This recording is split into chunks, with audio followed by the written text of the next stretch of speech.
ඔයාලව සාදරයෙන් පිළිගන්නවා රයිට් විත් මේ YouTube channel එකට. අද පොඩ්ඩන්ට කියලා දෙන්න හදන්නේ මම adjective කියන මාතෘකාව. මේක grammar lesson එක. ගොඩාක්ම grade 4, 5, 6, 7 ඒ වගේ වසරවල ඉගෙන ගන්න දූ දරුවන්ට මේ පාඩම ගොඩක් වැදගත් පාඩමක් වෙයි. adjective කියලා කියන්නේ සිංහලෙන් අපි ගත්තොත් එහෙම නාම විශේෂණ පද. ඔයාලට සිංහල ටීචර් එමු ගන්නලා ඇති නාම විශේෂණ පද කියන්නේ මොනවද කියලා. ඒ වගේම පාඩමක් තමයි adjective කියලා කියන්නේ ඉංග්‍රීසි වලින් තියෙන පාඩමක්. අපි ඉස්සෙල්ලාම බලමු adjective කියලා කියන්නේ මොකටද කියලා. adjective එකක් කියලා කියන්නේ නාම පදයක් විස්තර කරන්න අපි පාවිච්චි කරන වචනයක්. නාම පදයක් විදිහට ගන්න පුළුවන් ඔයා වටේ තියෙන ඕනම දෙයක් නාම පදයක් විදිහට සලකන්නේ. දැන් හිතන්න ඔයා ඉස්සරහා තියෙනවා ඔයා දැන් ෆෝන් එක පාවිච්චි කරනවා ෆෝන් එක හෝ ලැප්ටොප් එකෙන් මේ වීඩියෝ එක බලද්දි ෆෝන් එක තියෙනවා අතේ. ඒ වගේම වටේ පොත්පත් මේසය ජනේල දොර ගෙදර මේ හැම දෙයක්ම ඔයා වටේ තියෙන හැම දෙයක්ම නාම පදයක්. එහෙම නැත්නම් noun එකක් විදිහට තමයි අපි ඉංග්‍රීසි වල සලකන්නේ. එතකොට මේ noun එකක් describe කරන්න අපි යොදා ගන්න වචනය word එකක් තමයි adjective එකක් කියලා කියන්නේ. For example, look at this apple. We can describe this apple using red. මේක රතු නිසා අපිට පුළුවන් මෙන්න මේ apple ගෙඩිය විස්තර කරගන්න red කියන adjective එකකින්. එතකොට red කියලා කියන්නේ රතු පාට. රතු පාට apple ගෙඩිය. මේ apple ගෙඩිය අපි තව ටිකක් විස්තර කරනවා. apple ගෙඩිය කිව්වම අපිට හිතා ගන්න බෑනේ මොන වගේ apple ගෙඩියක්ද කියලා. apple ගෙඩිය විස්තර කරන්න අපිට යොදා ගන්න පුළුවන් රතු පාට apple ගෙඩියක්. එහෙම නැත්නම් කොළ පාට apple ගෙඩියක්. එහෙම නැත්නම් අපිට තව විස්තර කරන්න පුළුවන් ක්‍රම තියෙනවා. ලොකු apple ගෙඩියක්, පොඩි apple ගෙඩියක් ඕන තරම් ක්‍රම තියෙනවා. මේ විදිහට අපි මොකක් හරි නාම පදයක් ගත්තාම ඒක describe කරන්න විස්තර කරන්න යොදා ගන්න පදේ තමයි අපි adjective එකක් කියලා සලකන්නේ. හරි. එතකොට අපි මේ adjective ගැන කතා කරද්දී ඉංග්‍රීසි වල තියෙනවා එක එක જાතිය adjective. There are different type of adjectives. ඒවා අපිට බෙදන්න පුළුවන් size එක අනුව, origin එක අනුව, medium එක අනුව, quality එක අනුව සහ color එක අනුව කොටස් වලට බෙදා ගන්න පුළුවන්. ඒ කියන්නේ අපි ඒක ඉංග්‍රීසි වලින් ඔයාලට මතක තියාගන්න ක්‍රමයක් තමයි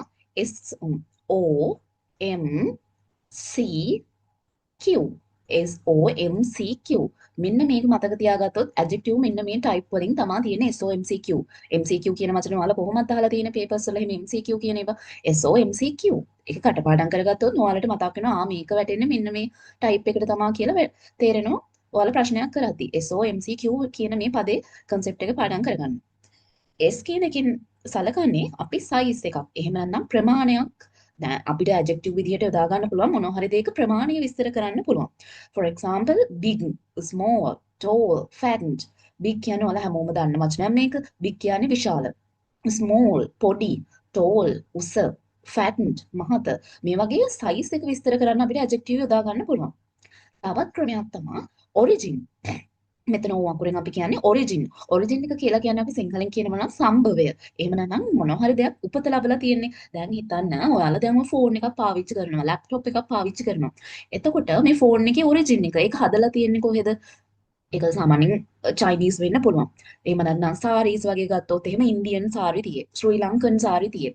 අපි කෑමක් විශේෂයෙන් කෑමක් ගත්තොත් එහෙම කෑමක් අපිට විස්තර කරන්න පුළුවන් ඒකේ සම්භවයන් තියෙනවා. චයිනීස් ෆුඩ් තියේ, කොරියන් ෆුඩ්, ශ්‍රී ලංකන් ෆුඩ්, ඉන්දියන් ෆුඩ් කියලා ඔයාලා අහලා තියෙනවා කෑම ಜಾති විස්තර කරන්න. අපි යොදා ගන්නවා මේ adjective, origin එක විස්තර කරන adjective. Next one, M අකුර. M අකුරෙන් අපි විස්තර කරන්නේ medium. medium කියලා කියන්නේ යම් කිසි දෙයක් හැදිලා තියෙන ද්‍රව්‍ය මොකක්ද කියලා. දැන් ෆෝන් එකම අපි for example එක විදිහට ගත්තොත් එහෙම ෆෝන් එක හැදිලා තියෙන්නේ මොන වගේද? එහෙම නැත්නම් table එකක් ගත්තොත් wooden table එකක්, plastic table එහෙම වෙන්න පුළුවන්. එහෙම නැත්නම් අපි ගත්තොත් අපිට තව ගන්න පුළුවන් පැන්සලක් ගත්තොත් wooden pencil. ඒ පැන්සල හදලා තියෙන්නේ මොන වගේ ද්‍රව්‍ය පාවිච්චි කරලාද මොන වගේ මීඩියම් එකකින්ද කියන කොටත් අපිට විස්තර කරන්න පුළුවන්. පැන්සල ගත්තොත් පැන්සලේ මීඩියම් එකකින් විස්තර කරන්න පුළුවන්. එතකොට තව C අකුර තියෙනවා. SOMCQ කියනනේ අපි කතා කරේ. C අකුරෙන් කියන්නේ color එක. color එක නම් very easy නේ. ඔයාලා දන්නවා. ඒකේ colors ගොඩාක් තියෙනවා. අපි ඉස්සලා example එකේ කතා කරා වගේම apple ගෙඩිය විස්තර කරන්න රතු පාවිච්චි කර හැකියි. එහෙම නැත්නම් අපි පොතක් විස්තර කරන්න පොතේ cover එක බලලා අපිට මොන වගේ පොතක්ද කියලා කියන්න පුළුවන්. ඊට පස්සේ Q අකුර. Q අකුරෙන් කියන්නේ quality එක. quality කියන එකෙන් අදහස් වෙන්නේ යම් කිසි ගුණාංගයක්. අපිට ගොඩාක් වෙලාවට පුද්ගලයෙක් සහ සතෙක් විස්තර කරද්දී, පණ නැති දෙයක් වුණත් විස්තර කරද්දී ඒකේ ගුණාංගයක් විස්තර කරන්න පුළුවන්. අපි දැන් උදාහරණයක් විදිහට ගමු පිරිමි ළමයෙක්. දැන් මෙතන මේ ලස්සන ගෑල් ළමයෙක් ඉන්නවා. මෙතන පිරිමි ළමයෙක් ඉන්නවා. එතකොට අපි මේ ගෑල් ළමයා විස්තර කරනවා නම් ලස්සන ගෑල් ළමයෙක් කියලා විස්තර කරන්න පුළුවන් මේ ගෑල් ළමයා. එතකොට beautiful girl. එහෙම නැත්නම් අහිංසක විදිහට ඉන්න ගෑල් ළමයි ඉන්නවා. එතකොට innocent girl. innocent කියන්නේ අහිංසක. kind. kind කියන්නේ කරුණාවන්ත. pretty. pretty කියන එකෙන් අදහස් වෙන්නේ ලස්සන. beautiful කියන එකට similar word එකක්. එහෙම නැත්නම් සමාන පදයක් තමයි pretty කියන්නේ. cute. හුරතල්. හුරතල් දැන් අපි puppiesලා, එතකොට kittenලා ඉන්නවා. හරිම cute. babiesලා ඉන්නවා. බබාලා. එතකොට බලු පැටව්, පූස් පැටව්, එයාලව අපිට විස්තර කරන්න පුළුවන් හුරතල් කියන වචනෙන්. එහෙම නැත්නම් අපි පණ නැති දෙයක් විස්තර කරනවා නම් quality එක විස්තර කරද්දී අපිට යොදා ගන්න පුළුවන් quality එක ගැන කතා කරද්දී අපිට කියන්න පුළුවන් ආහාරයක් ගත්තොත් දැන් අපි හිතන්න කිරිබත් කියලා. කිරිබත් රසවත්. රසවත් කිරිබත්. කිරිබත් කියන එක තව විස්තර කරනවා. එතකොට tasty. tasty එහෙම නැත්නම් delicious. මේ කියන වචන පාවිච්චි කරන්න පුළුවන්. මේ කියන වචන තමයි adjective කියලා කියන්නේ. හරිම easy. මේ adjective කියන පාඩම මාරම ලේසි පාඩම. මේ වගේ question එකක් ආවොත් එහෙම සම්පූර්ණ ලකුණු ගන්න ඔයාලට පුළුවන්. ඒ තරම් හරි easy lesson එකක් තමයි adjective කියලා කියන්නේ. දැන් අපි adjective types adjective වල types දන්නවා SOMCQ එකේ යටතේ types තියෙනවා කියලා. එතකොට අපි බලන්න ඕනේ කොහොමද අපි adjective එකක් ලියාගන්නේ. දැන් ඔයාලා අපි කලින් කතා කරද්දිත් කියුණා. තව චුට්ටක් පැහැදිලි කරනවා නම් ඔයාලට adjective එකක් ලියද්දී adjective එකට පිටිපස්සෙන් තමයි අපි විස්තර කරන දේ ලියන්නේ. එහෙම නැත්නම් noun එක. adjective එක ලියලා තමයි noun එක පිටිපස්සෙන් ලියන්නේ. දැන් මෙතන ලියලා තියෙනවා වචන girl කියලා වචනයක් තියෙනවා. ඒ වගේම dog සහ ඊට පස්සේ school and pen කියලා තියෙනවා. දැන් අපි ගෑනු ළමයා ගත්තාම ගෑනු ළමයා තමයි මෙතන noun එක. එහෙම නැත්නම් නාමපදය. නාමපදේ විස්තර කරන්න අපි යට ඉස්සරහින් තමයි adjective එක දාන්නේ. අපිට යට දාන්න පුළුවන් pretty girl, එහෙම නැත්නම් innocent girl, tall girl, උස ගෑනු ළමයා, fat girl, මහත ගෑනු ළමයා, black girl, white girl, color එකක් වුණත් use කරගන්න පුළුවන්. එහෙම නැත්නම් quality එක, එහෙම නැත්නම් අපිට කියන්න පුළුවන් Korean girl, Korean ගෑනු ළමෙක්, Indian girl, ඉන්දියාවෙන් ඉඳලා ආපු ගෑනු ළමෙක්, Indian girl. ඩෝ කියන වචනෙත් ඩෝ කියන්නේ මෙතන සත්ව නාමයක් අරගෙන තියෙන. සතෙක්ව විස්තර කරන්න උනත් අපිට ඇඩ්ජෙක්ටිව් එකක් යූස් කරන්න පුළුවන්. අපි බලමු දැන් ඩොග්ට යූස් කරන්න පුළුවන් ඇඩ්ජෙක්ටිව් මොනවද කියලා. ඩොග්ට අපි පාවිච්චි කරන්න පුළුවන් කියලා ෆැට් ඩොග්ලා ඉන්නවා. ඔයාලා දැකලා ඇති පාරේ ඉන්නවා. තින් ඩොග්ලා කියන්නේ කන්නේ එහෙම නැතුව අසර ඔය පාරේ ඉන්නවා. ඔයාලා දැකලා ඇති තින් ඩොග්ලා. ඒ වගේම ෆැට් ඩොග්ලා ඉන්නවා. එතකොට තව ඉන්නවා ඔයාලා දැකලා ඇති පාට brown dog, black dog, white dog. ඊට පස්සේ මෙතන තියෙනවා ස්කූල් කියන වචනේ. ස්කූල් කියන්නේ මෙතන ස්ථාන නාමක එකක්. නාමපදයක් විදිහට තමයි ස්කූල් එක අපිට විස්තර කරන්න පුළුවන්. විවිධ වචන දාලා popular school, ප්‍රසිද්ධ පාසලක්, famous school, ජනප්‍රිය එහෙම නැත්නම් ප්‍රසිද්ධ පාසලක්. ඒ වගේම mix school, මිශ්‍ර පාසලක්. ඒ කියන්නේ boys and girls දෙකොල්ලම ඉන්න පාසලක් නම් අපි කියනවා mix school. girls school, ගෑනු ළමයිගේ පාසලක්, boys school, පිරිමි ළමයිගේ පාසලක්. ඊළඟට අපි අරගෙන තියෙනවා පෙන් කියන වචනේ. පෙන් කියන්නේ මෙතන පණ නැති අප්‍රාණවාචී නාම පදයක් අරගෙන තියෙනවා. ඒක විස්තර කරන්නත් අපිට යොදා ගන්න පුළුවන් adjective. ඔයාලා ගොඩාක්ම දන්නවා black pen, කළු පාට පෑන්, red pen, blue pen. එතකොට අපිට බ්‍රෑන්ඩ් එක නමක් උනත් යොදා ගන්න පුළුවන්. ඒක විස්තර කරන්නනේ අපි යොදාගන්නේ. කිසිම වැරද්දක් නැහැ. ඔයාලට හිතන ඕනම විදිහේ වචනයක් දාගන්න පුළුවන්. ඔයාලට පෑන් විස්තර කරන්න ඕනේ විදිහෙන්. ජෙල් පෙන් තියෙනවා. ඔයාලා පොඩි අය ළඟ තියෙනවා ජෙල් පෙන්. එක එක තව රෝස පාට, තැඹිලි පාට ඕන තරම් පෑන් ජාති තියෙනවා. එතකොට ඒ වගේ ඇඩ්ජෙක්ටිව් එකකින් අපිට මේ පෑන කියන නවුන් එක විස්තර කරගන්න පුළුවන්. හරි. අපි ඊළඟට පොඩි ඇක්ටිවිටි එකකට යමු. ඒ ඇක්ටිවිටි එකේදී තියෙන්නේ ඔයාලට මම මෙන්න මෙහෙම රූප දෙකක් පෙන්නනවා. මේ රූප දෙක විස්තර කරන්න ඔයාලට පාවිච්චි කරන්න පුළුවන් වචන මොනවද කියලා කියන්න තමයි මේකෙදි තියෙන්නේ. හරි. මෙතන ඔයාලට පේන්න තියෙනවා රෝස මලක්. මේ රෝස මල විස්තර කරන්න පුළුවන් වචන මොනවද කියලා ඔයාලට හිතා ගන්න පුළුවන්ද? ඇඩ්ජෙක්ටිව් මොනවද මේකට යූස් කරන්න පුළුවන්? ඇඩ්ජෙක්ටිව්. අපිට මේකට යූස් කරන්න පුළුවන් red flower කියලා කියන්න පුළුවන්. red flower. රතු පාට මලක් තියෙනවා. එහෙම නැත්නම් අපිට මේක රෝස මලක් කියලා. තවත් මේ මල මොකක්ද මොන જાතිය මලක්ද? sunflowerද? එහෙම නැත්නම් වෙන જાතියක මලක්ද කියලා අපිට කියද්දි මේක ලියන්න පුළුවන් rose flower කියලා උනත් ලියන්න පුළුවන්. rose flower.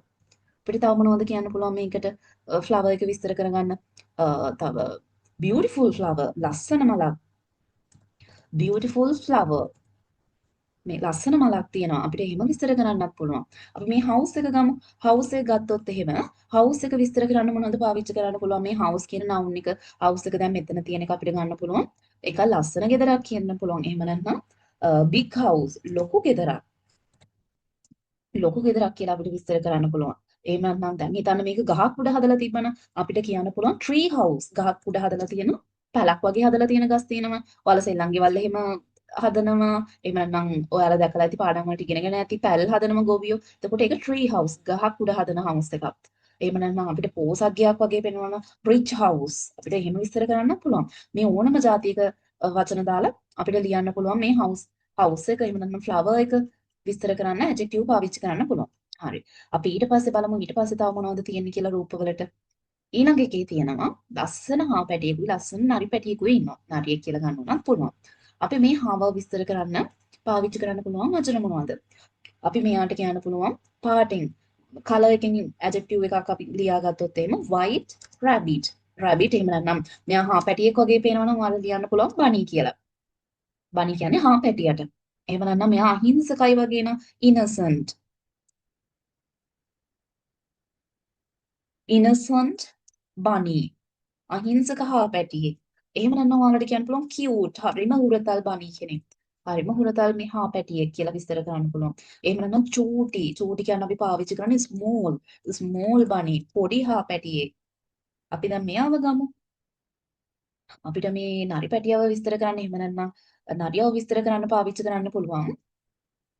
නරියව කියලා අපි නරියෙක් කියලා අපි සලකමු. එයාව විස්තර කරන්න අපිට පාවිච්චි කරන්න පුළුවන් small fox.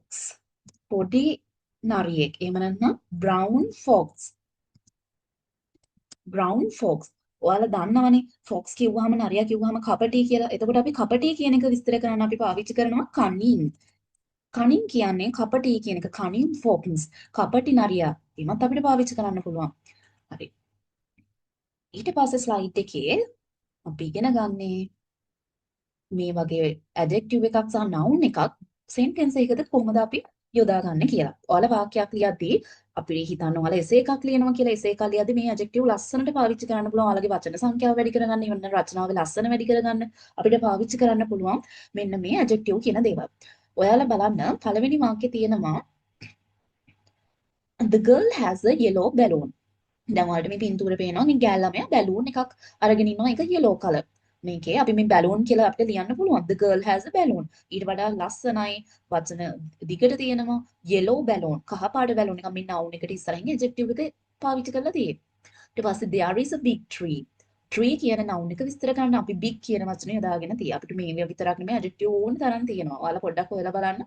ඔයාලට ඕන තරම් පාඩම් කරගන්න විභාගෙට යද්දි පාඩම් කරගෙන යන adjective තියෙනවා. I ate a delicious noodles. මේ noodles කියන කෑම මේ ආහාරය විස්තර කරන්න අපි delicious රසවත් මේ delicious කියන adjective එක use කරලා තියෙනවා. My mother has a long skirts. My mother has long skirts. මගේ අම්මට තියෙනවා දිග සායවල්. මේ සායවල් කියනවට වැඩිය අපිට ඒක විස්තර කරලා අම්මා අඳින්න දිග සායවල් විතරක් නම් long skirts විතරක් නම් අපිට skirts කියන එකට ඉස්සරහින් adjective එක use කරන්න පුළුවන් long කියලා. The cute puppy is playing with the ball. cute puppy puppy කියන්නේ බලු පැටියා. බලු පැටියා සෙල්ලම් කරනවලු බෝලයක් එක්ක. cute puppy හුරතල් බලු පැටියා. මේ බලු පැටියා කියන එක තවල් ලස්සනට පාවිච්චි කරලා තියෙයි cute puppy කියන වචනේ adjective එක use කරලා. මේ විදිහට ඔයාලට වාක්‍ය ලියද්දී ලස්සනට adjective පාවිච්චි කරලා ලස්සන වාක්‍ය ලියන්න පුළුවන්. අපි ඊළඟට බලමු ප්‍රශ්නයක්. එහෙම නැත්නම් පේපර් එක ප්‍රශ්නයකට උත්තර ලියන්නේ කොහොමද කියලා. ඔයාලා adjective ඉගෙන ගත්තට පේපර් එක උත්තර ලියන්න ගියාම තමයි ඔයාලට මේව පැටලෙන්නේ. පේපර් වලදී ලකුණු 10 වෙන්න පුළුවන් ලකුණු 5 වෙන්න පුළුවන්. එහෙම ප්‍රශ්නයක් ආපුවාම අපි උත්තර ලියන්නේ කොහොමද කියලා බලමු. පළවෙනි ප්‍රශ්න දීලා තියෙන්නේ මේක මේ පේපර් එකකින් ගත්ත ප්‍රශ්නයක් තියෙන්නේ. ඒකේ තියෙන්නේ underline the adjective in each sentence. හැම වාක්‍යයකම තියෙන adjective එක underline කරන්න තියෙනවා. දැන් ඔයාලා ඉගෙන ගත්ත adjective කියන්නේ මොකක්ද කියලා. දැන් example එකකුත් දීලා තියෙනවා. හැම වෙලාවෙම පේපර් එක ඔයාලට එකක් කරලා පෙන්නනවා. ඊට පස්සේ බලන්න දැන් දෙවෙනි එකේ තියෙන්නේ love that tiny pillow. පිලෝ කියන්නේ කොට්ටය. කොට්ටය කියන එකට ඉස්සරහින් තියෙනවා. දැන් ඔයාලා මේක tiny කියන්නේ මොකද්ද කියලා නොදැන හිටියත් පිලෝ එකට ඉස්සරහින් තියෙන වචනය. මේක adjective එකක් කියලා තේරුම් ගන්න ඕනේ. මොකද noun එකට ඉස්සරහින් තමයි adjective එක හැම වෙලාවෙම use කරන්නේ. I saw a big jet today. jet යානාව එහෙම නැත්නම් jet එක කියන වචනය විස්තර කරන්න describe කරන්න ඕනේ big කියන එක නම් ඕන කෙනෙක් දන්න වචනයක් නේ. මේ adjective එක තමයි ඔයාලා underline කරන්න ඕනේ. වෙනව underline කරන්න බෑ. big කියන වචනේ තමයි underline කරන්න ඕනේ. ඊට පස්සේ my mother has a yellow bag. bag කියන වචනයෙන් ඔන්න color එකක් දීලා තියෙනවා මේක. එතකොට SOMC Q වලින් වැටෙන්නේ Q.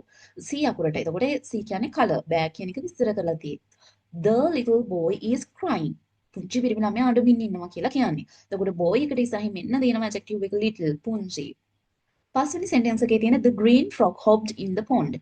මෙතන දැන් ඔයාලා බලන්න පොන් එක විස්තර කරන්න වචනයක් තියෙද නැහැ. ද කියන එකේ අපිට ගන්න බෑනේ ඇඩ්ජෙක්ටිව් එකක් විදිහට. මෙන්න මෙතන ෆ්‍රොක් කියන්නේ ගෙම්බනේ. ගෙම්බට ඉස්සරහින් කලර් එකක් දාලා තියෙයි green. green කියන්නේ කොළ පාට. කොළ පාට ගෙම්බා තමා මෙතන පොකුණට පැනලා තියෙන්නේ. එතකොට ඒක තමයි ඇඩ්ජෙක්ටිව් එක විදිහට සලකන්නේ.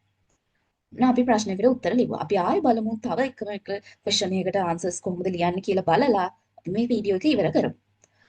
මේක නම් චුට්ටක් ලොකු ප්‍රශ්නයක් දීලා තියෙන්නේ. මේක කියන්නේ select the words that describe the nouns given below. ඔයාලා මෙන්න මේ වචන සෙට් එකෙන් ඔයාලා සිලෙක්ට් කරගන්න ඕන පහළ තියෙන වචනය describe කරන්න පුළුවන් ලස්සන වචනයක්. දැන් උදාහරණයක් විදිහට දීලා තියෙන්නේ flower. flower එක විස්තර කරන්න beautiful flower, fresh flower, lovely flower මේ එක විදිහට විස්තර කරන්න පුළුවන්. මේ තුනෙන් එකක් පාවිච්චි කරන්න පුළුවන්. දැන් අපි ගමු day කියන වචනේ. day කියද්දී අපිට පාවිච්චි කරන්න පුළුවන්ද බලන්න. දැන් ඔයාලා හිතන්න green day. කොළ පාට දවස් නැහැනේ ඔයාලා දන්නවා. ඒක ගැලපෙන්නේ නැහැ. blue day. colors use කරන්න බෑ day එකක් කියද්දී. clear day. පිරිසුදු දවස එහෙම ගන්නත් බෑනේ. ඔන්න තියෙනවා වචනයක් sunny day.